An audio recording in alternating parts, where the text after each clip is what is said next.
Okay, meeting is called to order. It's 6:06 p.m. My name is Chris Thornley. I am the chair of the Board of Health. Good evening to everybody. Today's date is 7/14 of 21. Please allow me to confirm those members and staff anticipated participants present so everybody can hear me. I will ask each participant to identify themselves so I can place your name next to the call line. I believe I already have everybody. Mary Porter is here, Michael Hurley, Chris Davis, and Nancy Brawl. Present. Present and accounted for. Present. Okay, I hereby declare we have a quorum and call this meeting to order. Copy of the agenda and all related materials have been posted to the Town of Monroe's website for public inspection. Public meeting is being conducted remotely in compliance with Section 1 of Lieutenant Lamont's Executive Order 7B dated March 14, 2020, using GoToMeeting electronic conferencing technology. Using this technology, the public shall participate in real time in this meeting via computer, tablet, smartphone, or telephone using access information set forth on the meeting agenda. Please be advised that each meeting has unique participation information, so please be sure that you have access to the correct meeting. Notice is hereby given that only 250 participants may access this remote electronic public meeting at any one time. Access to this meeting using this technology is granted solely by the technological provider on a first access basis and is not controlled by the Town of Monroe. While it is anticipated that we will not exceed this participant limit for this meeting, it should appear that we are approaching said limit so that any member of the public is denied access to this meeting. I, as chairman, reserve the right to adjourn and continue the meeting at a later date using technology appropriate to ensure all members of the public may participate. Please take note of the following regarding this remote electronic public meeting. This meeting is being conducted in real time. This meeting is open to all the public. Any member of the public may listen or view this meeting anonymously. This meeting is being recorded, and while we ask you to mute your microphones unless recognized to speak, that anything you say, do, or is displayed on your screen may become part of the recording. The recording shall be posted to the town's website within 7 days. That recording shall be made available to the public within a reasonable amount of time with written request to Town Hall. This meeting shall follow standard parliamentary procedure. However, I ask all participants to please mute your microphone as to reduce background noise during the meeting when you are not speaking. Prior to speaking, each caller shall try to state their name, which we all kind of know each other's voice pretty well. And the use of the chat feature is prohibited and will not be considered used during this meeting. As set forth on the agenda, this meeting will not feature any public participation because I have not received any comments from the public between the date this agenda was posted through up to 1 hour before the start of this meeting. Are there any questions?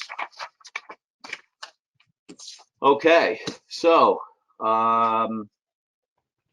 due to no public participation, we will continue right along our agenda here and move for the approval of the meetings decided, oh my gosh, December the 19th of 2020. Was that the 9th, Chris? Pardon me? Was that yes, the 9th? I have December the 9th of 2020 was our last meeting, unfortunately. So I motion to approve said minutes. I will second. Okay. And everybody approve, disapprove? Approve. Okay. Aye. Yeah, approve. Okay. Mary? Approve, Nancy Brault. Thank you. You're muted, Nancy, or Mary. There we go. Approved. Thank you. Okay. Motion carried unanimous. I will now turn the meeting over to Nancy, the Director of Health. Hello. I suppose we can start with the Monroe Health Department revenue report. And this is the report from 7/1/20 that goes through 6/30/21, specifically last fiscal year. I'm going to draw your attention to the bottom of the form. Specifically, there's a start item that says the Board of Finance revised this proposed budget, the revenue, to $52,842. As we went through the year, I didn't have time to revise it to reflect the Board of Finance's proposed budget. Rather, I kept our budget the same, which we had proposed that we would bring in $83,342, I believe. That's what we had planned.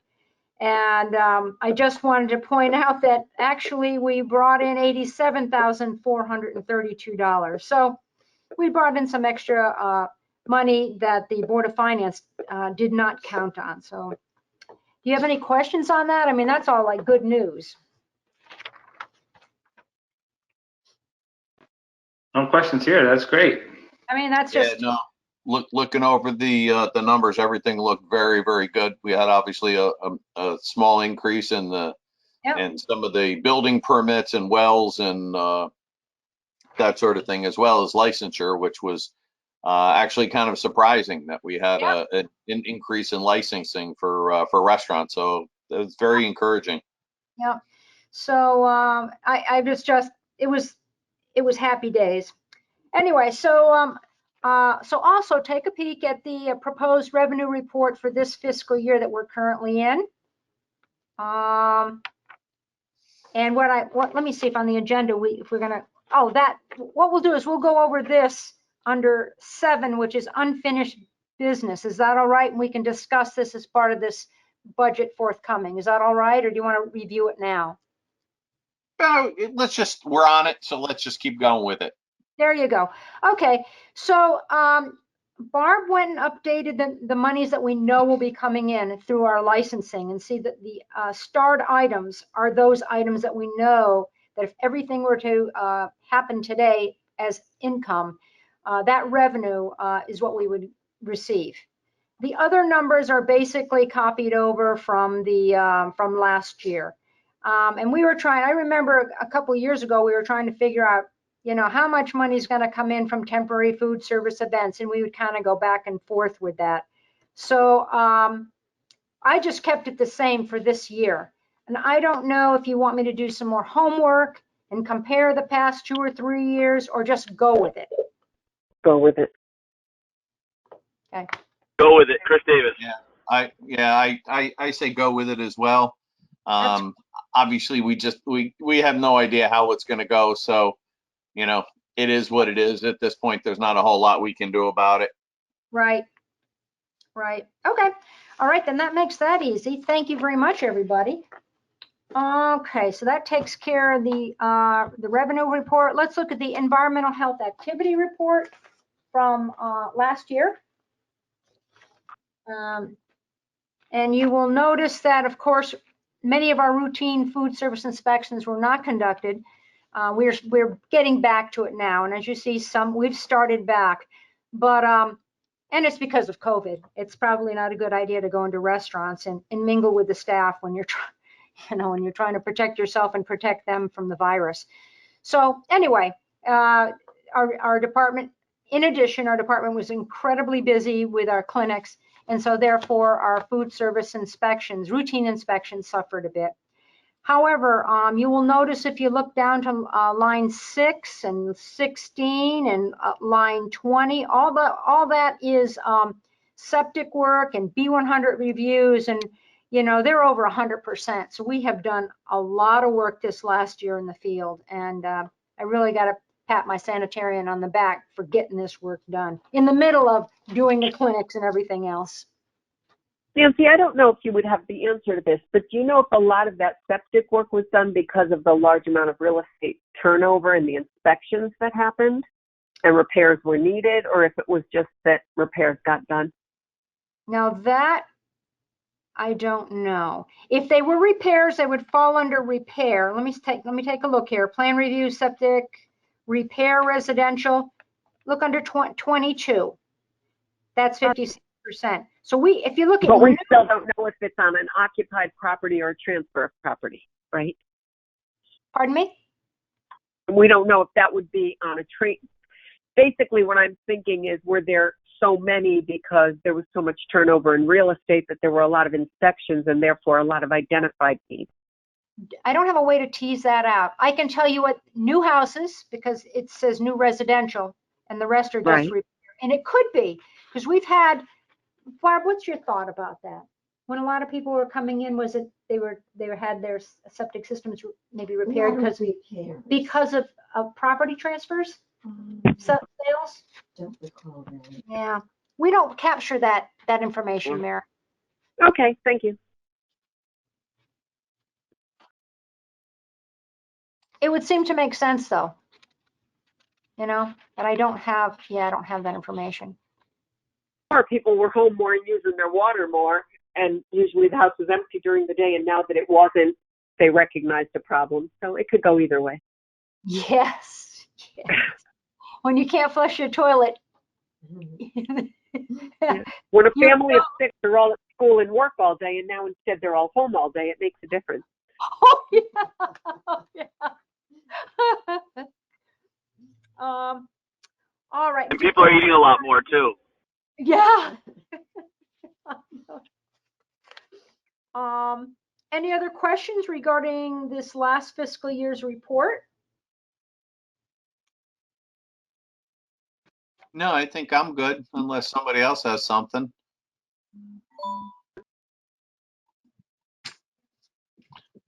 I'm good. All right, good enough. Moving on to the new report. What we're projecting is basically similar numbers. You see here, we just copied what we had last year. We can tweak these numbers again to try to get them in line, but it's hard to compare because this was a very strange year last year. And like we just said, there was a lot of people home. So there might have been a lot more soil testing and things that were required because of being home or because of sales. So it's hard to know on some of these what to put down for projected. We can put, you know, do we use the actuals from last year or do we use the projected from last year? Any thoughts on that? I would just use the projected from last year. Okay. We got darn such a different year. We got darn close last year, so. Okay. And if there's some fluctuations due to demand, then there is. But you know, I think I would go with projection. Okay, that's good. All right, good enough. What do you? Everybody else agree with that? I think that's reasonable to think that as well. Okay, we're going to go with the total projected. Okay, so that takes care of that. Now the grant status, the Preventive Health and Health Services Block Grant, that grant was held up because part of the grant is conducting blood pressure screenings. And it's hard to get out there to do screenings when, you know, you're worried about separating distance. And so it was very, very difficult, and it's a problem all over the state. So we have not worked on that grant in about a year. So I don't know what the state is going to do, if they're going to say, well, give us their $4,000 back, or if they will extend the grant for another year. And I think a lot of health departments were in the same mix. Yeah,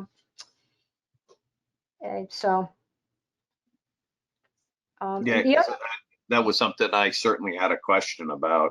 Yeah. You know, some of the other, you know, that as well as some of the other thing as far as, you know, guidance on, you know, what we're going to be doing about some of the other things as well. Emergency preparedness. I mean, you guys can't run you haven't been able to run any drill all last year. So. Well, actually, the good thing about emergency preparedness is I was able to take one of our clinics, our live clinics, and just call it a drill on paper. Oh, and okay. We were able to measure throughput. So each person it takes about 4 to 4.5 minutes to process a person from when they first come into the clinic to when they get their shot And we didn't count the 15 minutes or 30 minutes to sit after, post Right. that. But we were able to process the beginning in like 4.5 minutes. So Okay. yeah, so we were able to get our deliverables done in the emergency preparedness grant. So that was good. But the preventive health grant, like I said, I'm still not certain what to do. What I don't have on this agenda that I need to tell you is that our nurse, Heather, retired. So we're looking out there to replace, our nurse. And I think I have one interview. So that's kind of tricky. We had two part-time nurses that were hired. One was hired under one of our grants and one was hired through FEMA funds, which helped us with our clinics. And basically, well, one person is left and the other is doing homebound. And those are only a few patients here and there. So right now we're running thin. We don't have a nurse other than someone that's here maybe an hour or so. So there's a Okay. couple of things. We're kind of challenged in a couple of ways right now for that preventive health grant. Yeah. What do you think, Mary? Any thoughts? And You got any buddies, Mary? You, Chris? No, I don't have any. We're looking for people. I know. If Michelle Bernstein wants to retire out of the hospital and start working for the town. Yeah, I don't think so. I have an idea, and just a quick possible question about this is it possible to reach out to the Board of Education and see if any of the nurses at the schools would like to have that kind of like a possible per diem? I don't know, like when it has to happen, if it can happen after school hours. We really, Just a thought. yeah, we need that person at some point during the day. Hopefully, I have one person that actually works part-time at the Trumbull Health Department and as their public health nurse. So I think I might be able to bring her on over here. She forwarded a resume to me. Looks good. We'll see. We'll see. Oh, Is that the 8-hour a week that Heather did? Yep. And then you still have a nurse in the 24-hour position that was the temporary pandemic position, or no? No, the one that was in the pandemic position, she wound up going on to another job, but the money was used up in that grant. Okay. So, yeah, and the one that we have on now is being paid under FEMA, but she's, like I said, she's only here a few hours a week and really just doing cleanup for us, providing vaccines for the homebound. So that's an Nurses doing that now? yes, we have. Paid nurses doing the homebound vaccines now? Well, she's through FEMA funding. Oh, because I did it as a volunteer in Trumbull with Okay. the Monroe Trumbull Stratford Stratford MRC. I was giving them in Trumbull for homebound. Yep. Well, when Heather was on board, she was doing the homebound, but we have this one part-time nurse, so you might as well use her. She goes out with an MRC member. They do them together.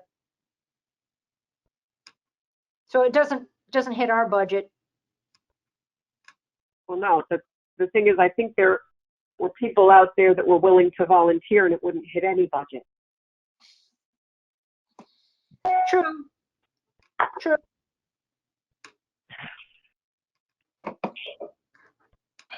Anyway. Okay, so on to the emergency preparedness grant. I just found out today that they overpaid us by $400 or so, so we're going to have to reconcile that. But we've gotten all the deliverables in, and I'm putting together the budget for the current year. The Health Enhancement Community Initiative grant. That grant was derailed because there was supposed to be a lot of outreach, going out to workplaces, inspiring business owners, larger business owners to, if they have like vending machines to provide healthy alternatives. It's so that grant, as you can imagine, did get derailed because we couldn't go out to businesses and we couldn't do our health education piece on that. So we have, we just got $5,000 in, and I'm trying to figure out how we're going to spend it under the grant. I do have one person that's calling around and businesses trying to get them to sign up, but that's only a few hours for her to do that. So we have to, that's something that needs to be nailed out as, figured out. So I'm working with Stratford and Trumbull because it's a grant that actually covers our 3 towns. The ELC grant, that is, the state in its wisdom has decided that rather than having a grant that covers the entire period of May 2020 to November 22, they've decided to split up the grant. And so right now I have to reapply for the grant. We're going to get it, but they want us to clarify deliverables. And that makes sense in some ways because the deliverables have changed because the epidemic has changed. At the beginning, they didn't give us money for homebound because at the time, homebound, there was no thought about vaccinating the homebound. It was more like getting the clinics open and doing other activities. So there are additional things that we can do and select to do now that we're at a different stage in the pandemic. So I have to resubmit the grant information. I don't know if it's going to have to go before town council, which is a whole nother issue, but I've already forwarded to Ken for his review and advisement. The COVID-19 crisis grant, that is done. That money paid for computers and things like that. And then we have the DPH immunization program reimbursement grant. That one is done as well. So that's it about grants. Does anybody have any questions? No, you hit them all. No, it's, I'll be glad when the grant management is done. Barb hears me cry the blues all the time because it's such a hassle to manage grants. I really think that you need a person that's a grant manager. It's hard to work on other things and then have to lock yourself in the office and just focus on numbers and getting the grants and deliverables written out and done appropriately. We're doing it, but it's not my strong suit. So unfinished business, do we move on to that next? Sure. Okay. You wanted a status report. So one of the things that I just wanted to mention quickly, I got off from a DPH call today. And our team's meeting, our epidemiologist at the state is reporting that trends in test positivity rates in Connecticut are going up. And they're really concerned about the D variant of the virus. And there's supposed to be a report that comes out tomorrow on this. So not good news, but I got a feeling this pandemic is not going to be linear. Never is. No. It's just going to be bumping up and down between the variants and in response to who gets vaccinated and who doesn't. So that was one thing I just wanted to pass on to you guys. Let's see, what else did they talk about? Providing vaccine to children like K through 6, that might be something that will happen in January. There's a lot involved with the approval process at the federal level. So that's the messaging today.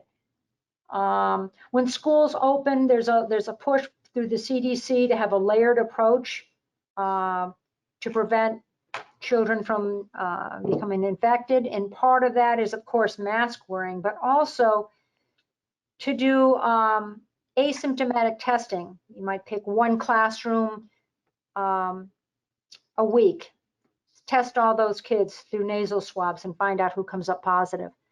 I can't see how that's really going to work. Because if I were a parent and somebody wanted me to sign off to say my kid's going to have a nasal swab on demand at school, I don't know how that would go over, but you know. Yeah, considering they've never gone classroom to classroom and done strep throat cultures, you know, Right. when it's at its peak, it doesn't seem to make much sense. No. They're trying to figure it out still at the state. You know, they're trying to, and the CDC, and they're all trying to figure out what are we going to do with booster shots. Right now, it's not on the horizon. There's a lot of discussion, but there's nothing on the horizon. Well, because right now there's absolutely the need for it. Right now, from what I read, the people who received the vaccines during the pre-approval stage are still showing as having good immunity levels. So there's no need for a booster unless when theirs showed a drop, then there would be a time period that we would know for when they would need a booster. Right. So, but if this does come to pass, the DPH has assured us that that they will be connecting with a laboratory partner, which will go to the schools and provide the testing, because the schools don't have the bandwidth to do it, and neither do health departments. So, but of course, health departments would have to respond to positive cases, which is a given. Sounds like a tremendous waste of time and money to me, but. Yeah, I know. So that's the report from the state health department. You know, currently here in Monroe, as in most of Connecticut, there are less than 5 cases per 100,000. The sad note is that there have been 16 deaths here in town. We've had 1,237 confirmed cases, and we'll see. This is where we are now. I think, you know, we would like to provide more vaccine, but there are not many takers out there, and to open up an entire clinic with MRC volunteers for those few that would walk in is it's not worth it at this point, especially when if someone at this point, it's available at pharmacies. Yes, absolutely, it's available at pharmacies. I do have a question, Nancy. How did it go for you and your department with having to do contact tracing? We had how many cases in town? We had 1,237 confirmed cases. For us here in the very beginning, we started doing contact tracing.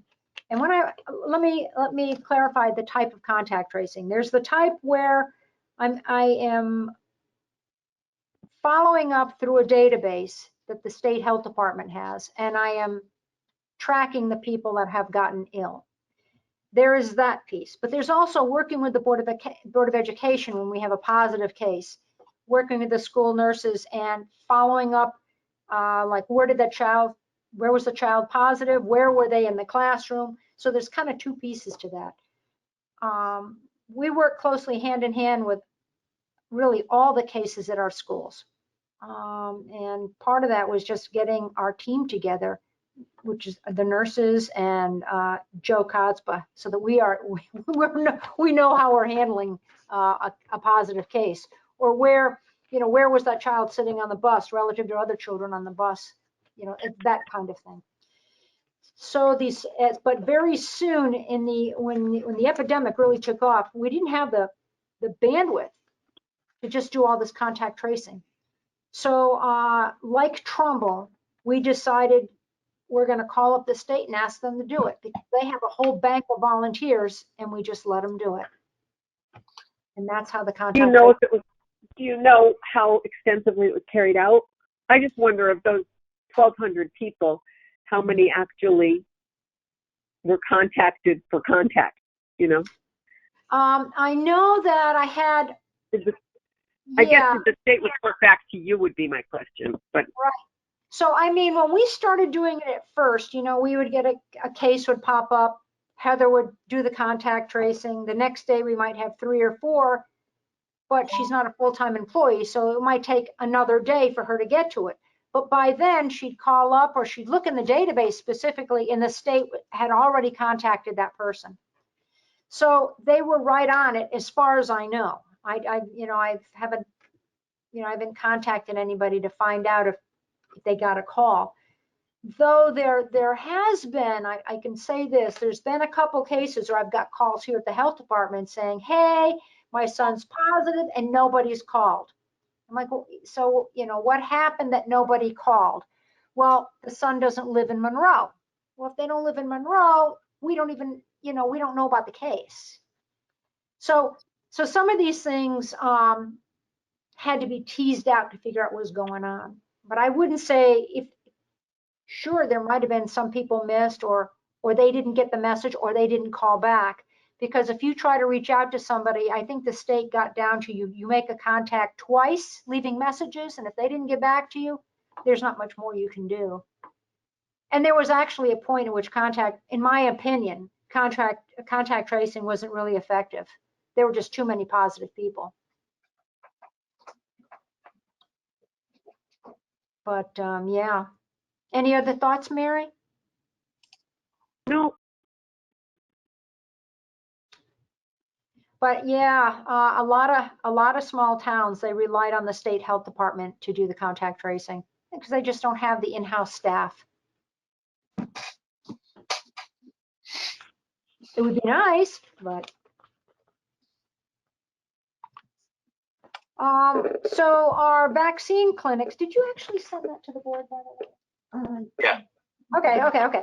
So basically, those are the stats for our vaccine clinics and number of clinics, doses provided.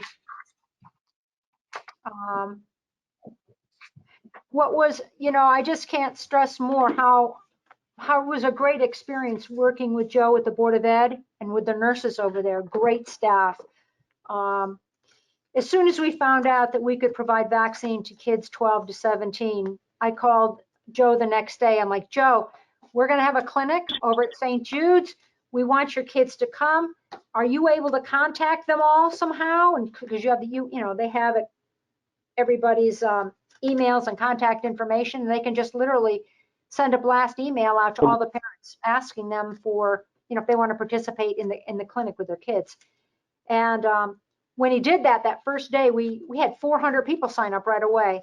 But the clinic, I think it happened the next week, maybe 4 days later. And by then we were down to a smaller group of kids, about 182, as you see. But it was still, that's a lot compared to what other towns were able to do. And I just think that a lot of that had to do with the Board of Ed being right on top of it and just sending out those emails to parents. And there was a lot of atta-girls and atta-boys, for us doing that. It was a win all around. Yeah, I didn't realize that we were able to get that many doses in the students. I think that is really great. Yep. Obviously, I wish it was more. Yep. But you know what? The number that you got was, I was thoroughly impressed with that, because I didn't think that there would be a lot of parents wanting to do that. And Chris, part of the problem was that seniors at that point were going through graduation, the whole graduation scene. And so there were younger kids that couldn't go, or because of the graduation thing that's coming up. So all of that was happening at the same time. So those are but it worked out for us in the long run, and it worked out for the town. Yeah. Yeah. So that is that. Let me see if there's anything else I've missed here.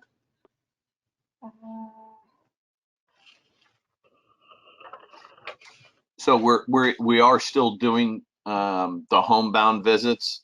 Yes. With the visiting nurse, yes. or our nurse rather. Okay. Yep. Now how much dosages do we actually store them through the town, or we go to a central location to get them? No, we have them stored here in the town in our freezer. Okay. Yeah. How much do we have left? Oh, we have several hundred doses in there. Okay. Yeah. Yeah. Let me think. Anything else you can think of, Barb? Any other questions regarding this topic and COVID-19 status?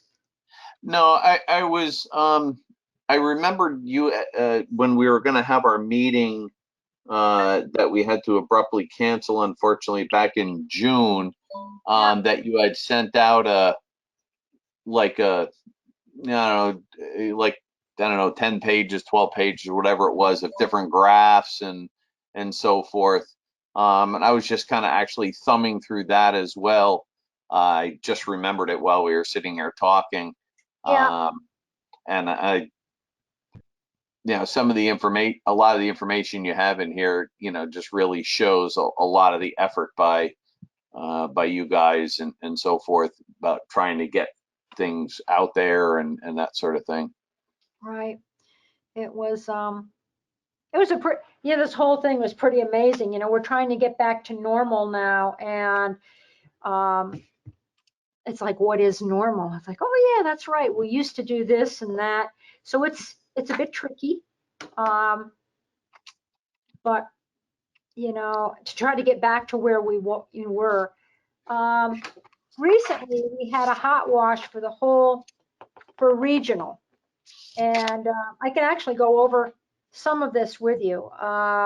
When I say regional, I'm really speaking Stratford, Trumbull, and Monroe, and just to share with you some of our strengths and weaknesses. Some of the strengths that our group thought was that the relationship between our towns was really worked well. If we had any questions, I could call Trumbull. As a matter of fact, I went over to Trumbull with my staff so we could kind of learn from their clinic, because they did their clinic before us, so that we could see how it's run.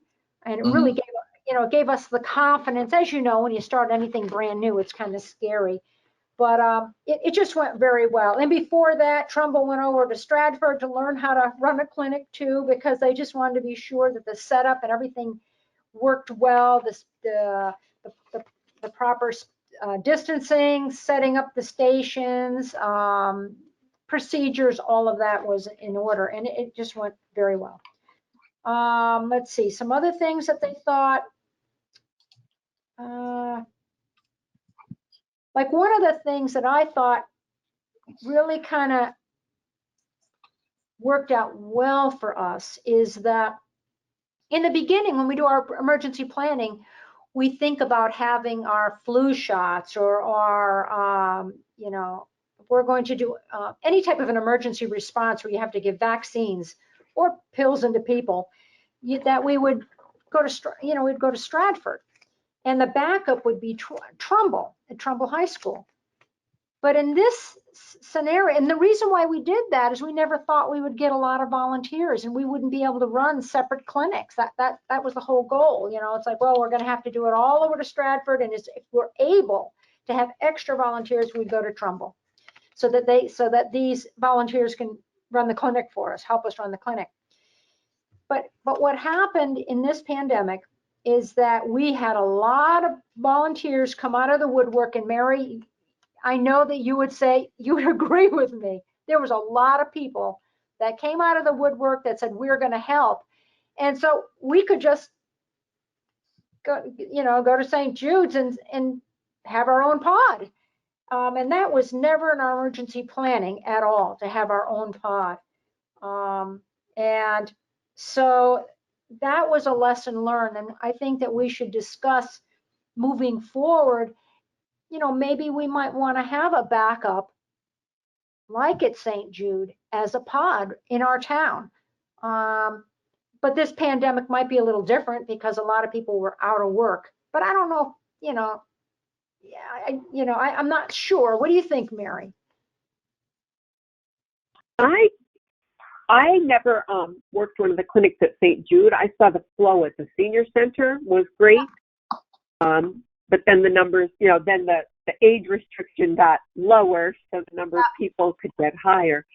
But I think it worked well. But like, I'm an MRC volunteer for Stratford, Trumbull, and Monroe. Yeah. And I did vaccines in Stratford, and in Monroe. And the volume in Stratford was very high when I was there. Yeah. But their setup was in a place that was not very accessible.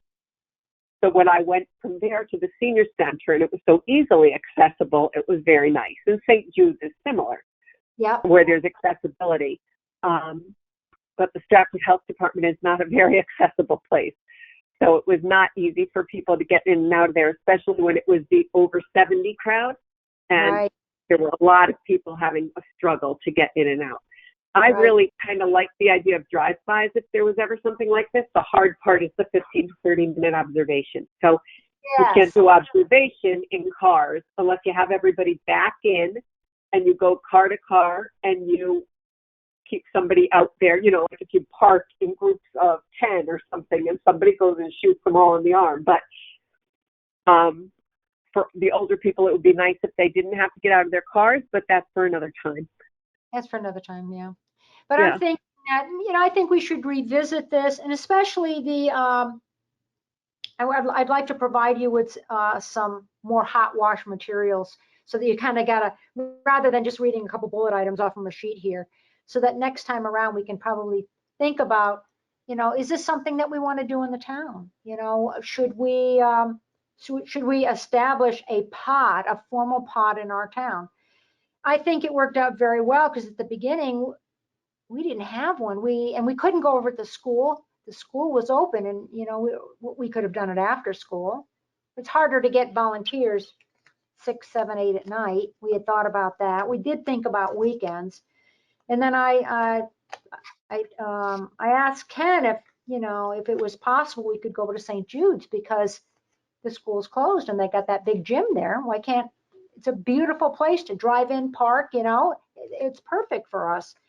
And thankfully, he was able to call them up, and the arrangements were made. And Keith White, Captain White, fantastic guy, was able to get in there. We got all the seats set up, and we set the whole thing up, and we didn't have to break it down after the clinic was over. It was always available, and I think we could have run the darn clinic 2 or 3 days a week if I had more staff here, obviously, but we could have. 500 people we could process a day through that clinic because of space. It was a wonderful site. But I don't know if that will be part, if that would be seen as a formal site for us if we decided to have a point of dispensing area in town. That's what it comes down to. So I thought what is that? Anybody else have any thoughts on that or? No? Well, certainly, having a relationship with St. Jude's is great. You said that we couldn't have used like Massac or something like that because obviously the traffic flow in a much larger area would bode very, very well, with the way Mary was describing it. Obviously in this case we could do a drive-by kind of thing. They could park and they can get a shot and then move over to the side to another area where you can have one person kind of monitoring 20 or 30 cars at a time kind of thing, Right. and move it on. Obviously, some of the other logistics would have to be looked at, as far as like what type of dispensable is it? Is it a pill? Is it a shot? Is it, an inhaler thing or exactly what?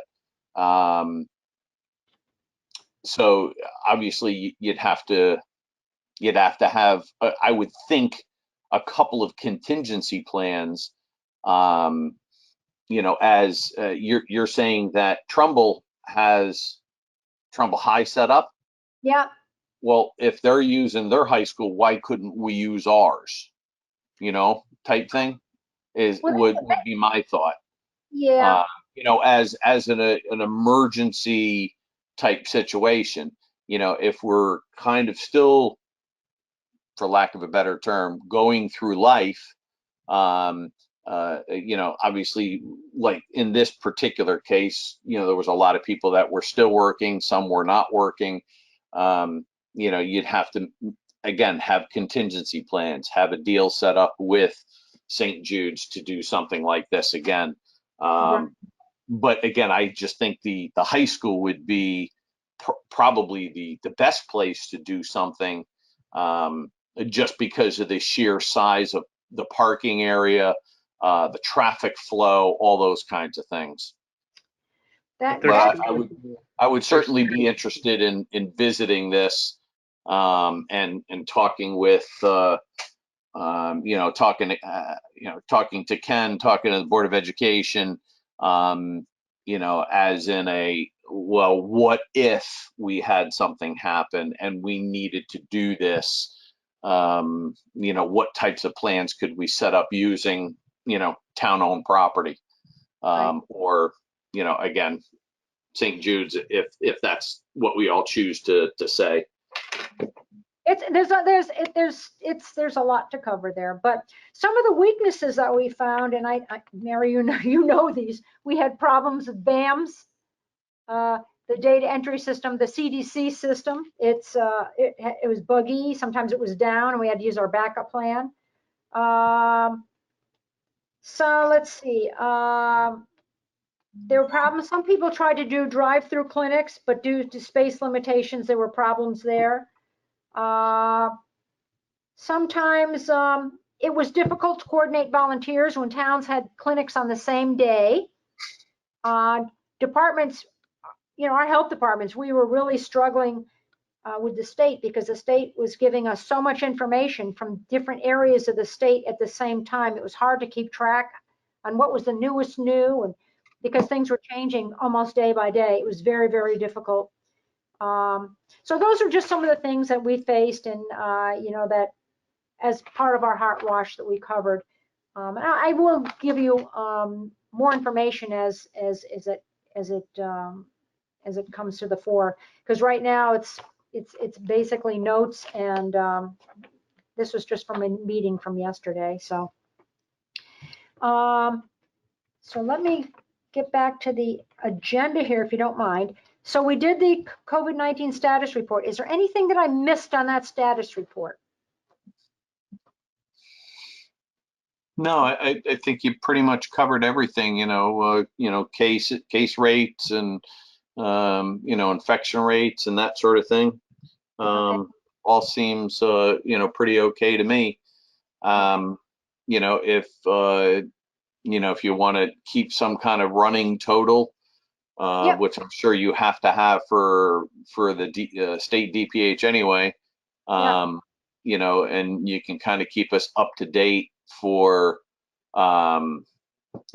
future meetings. I'm sure everybody would appreciate kind of just having a quick overview as to how the continued response to this is. All right. The only other thing that I can think of, and it's not really on the agenda, because when the agenda was prepared, we were just thinking about talking about it, and now we are talking about it. And that, did you get a chance, Chris, to talk to Dennis Congdon, our old? Yes. Okay. Yeah, he called me, and we had a lengthy conversation about it, and I have no problem with you guys kind of sitting down trying to figure out the strategic plan and what should be updated and that sort of thing. I don't have any issue with that at all. Okay, so it's a big undertaking. We don't have the money to do it. So Ken was suggesting that we get a volunteer to help us maybe tweak parts of the strategic plan. So, and he was willing to volunteer with me. I'm like, okay, let's have him come on board. So part of it is, we're just reviewing it now, but I think that the board, as in you guys, need to be involved at some point so that we can kind of set a strategic direction, and not just that strategic direction, but also what are we going to tweak in the plan? What's important? Are we going to interview internal stakeholders and external stakeholders, which is helpful when we're talking about the needs for the department? And there's a lot to it, but I don't want it to get so broad that Dennis is going to expect me to do all that work when I don't have the time to do it all. So, right. it's a balancing act there. It's one thing it's great when a volunteer comes out of the woodwork to help you, but at the same time, it can create a tremendous amount of work for you. Yep. So, but we have to do it. That's the long and the short of it. We have to do Well, it. I would just, the things that I would look at would be, I don't know if I would get so deeply involved in it to start with like the interview processes and that sort of thing. Mhm. Maybe that would be something you can kind of, in essence, push off. And if everything else kind of comes back in okay, Yeah. didn't have to spend a lot of time on a lot of the other things, then maybe you try to accomplish something like that, because obviously that portion of it would be a very large undertaking. Right. So Uh, that's you know, that's one thing that we've got to do. In addition, we have to get back on the bandwagon with our dashboard reporting metrics and quality assurance and quality improvement. I know that Barb has just been working on going over our restaurant lists and our daycare lists, making certain that we have all the paperwork where it should be, that the database matches the list that we have. Those are the kinds of little things that over time, you will always have one or two that fall off and you notice it after. But if you don't do the quality assurance review, you won't realize that that restaurant is not on the inspection list. But even though they came in and they're a licensed facility, for whatever reason, it didn't get on the list. So right. it's those kinds of things and thank you, Barb, for doing that. Um, and the other thing I would start thinking about, Nancy, is obviously, we're still kind of under the gun, shall we say. Yeah. But start looking at some of the previous calendars that we had set up with the different events and so forth, that you had a lot of things set up with Parks and Rec and things Yep. with the schools and things like that, that we had kind of planned out each month, Okay. so you'd be able to kind of have a guideline. And I know we never really updated anything for 2021, just for the fact that half of 2020 was gone, or more than half of 2020 is gone, and obviously more than half of 2021 is already gone. So I don't think I would worry about it a whole lot. But over this next several months, providing nothing gets crazy again, shall we say, Sure. pandemic wise, you guys can start to look at things like that, to start planning for next year. Okay. I would think. Because Chris, a lot of that is actually connected to our strategic plan. Yep. Those, Well, that yeah, I know a lot of them are like blood pressure, screening clinics, and Yep. so obviously we kind of have to wait for the state to get a little bit more guidance on, how they're going to go about reimbursements and grant fulfillments and that sort of thing. I totally understand. That's why I'm saying it's nothing you need to worry about right now. But I'd certainly like you to kind of keep it in the back of your mind someplace. So as time goes on, and some of this information does come down from the DPH, you can start saying, hey, okay, we can start going in this direction again. Okay. So we can, start scheduling these types of events and so forth. If you want, the next board meeting, I can forward an events calendar, and we can take a look at it and kind of massage it a bit, and we can talk about it and firm it up a little for the rest of the. Yeah, I don't know how much you're going to be able to get of some of these things. Yeah. I mean, I'm looking at the calendar from 2020, obviously, because we never did one for 2021. Yeah. But like September, the big part is, emergency preparedness. You got a fruit and veggies thing with blood pressure screenings, smart septic week. There's lots of these little things, promote flu shots. Obviously, all of a sudden we're going to be back in the flu season again. So it's, here we go again. So you know, all those kinds of things. So again, as information starts coming down, I want you to start thinking about some of that stuff, so we can, you know, hopefully go back to some kind of normalcy with some of these other programs that, you know, we had started and obviously had to stop. Right. God Right. bless, Mayor. Okay. Thank you. That's it that I can think of that's on the agenda. Anything else, Mary, that you can think of that we feel you need to discuss? Not Chris, really. anything for you, Chris? Not here. Nope. Okay, Mr. Hurley, what do you think? No, I'm good. You're all good? Okay. Then if nobody has any objections, I will go ahead and motion to end the meeting. A second. Okay. Mike, Chris, you're good? Aye. Yep. Yep. Okay. So we'll officially end at 7:02.